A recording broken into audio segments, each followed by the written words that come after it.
Hey there, my name is Brian. I'm a trail runner and a hiker, and I've got some thoughts about this shoe, and this shoe. It's kind of like an evolution video. So let's get started. So about a year ago, I made a video about this shoe, the Altra Olympus 6, which I pretty much loved. Mostly because it was pretty beefy and it had some good ventilation. The only thing I really didn't like about it was all this exposed foam, which is a bit of a problem for me.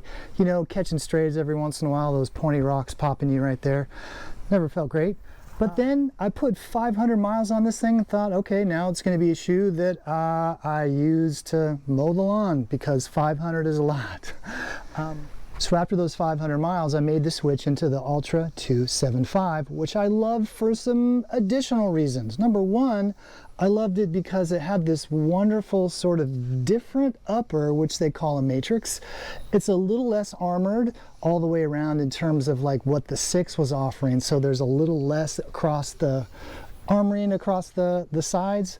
And you got this toe bumper here going on, which pretty much does the job. And I really loved this sleeve because it got rid of that whole weird Achilles pillow that the 6 had going on. But this shoe did me well for about 400 miles, and it pretty much had the same problem the 6 did overall.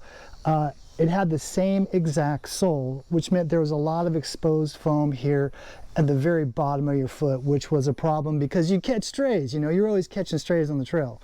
So I loved this one until it was time to move on, and then I moved on to the Hilo, the Hilo. Did I say Hilo? Sorry. So this is the 2026 version of the Altra 275, a shoe which I'm starting to love. Number one, they maintained all this Matryx material.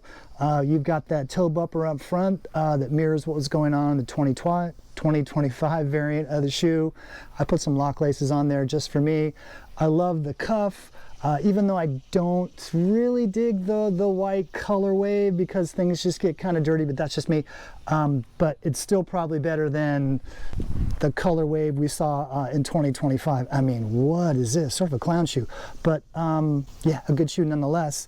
The one thing this shoe does that makes it head and shoulders above the 2025 version is it changes the bottom of the shoe. There is more Vibram sole underfoot and so much less exposed foam.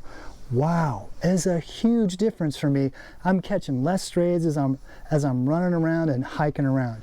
One of the main gripes I've had all along with these shoes is just how much they cost. So if you're a person who is looking for a budget shoe, this isn't the one. I get these shoes because I need a little bit more underfoot, and I need the wide toe box that each of these shoes tend to offer.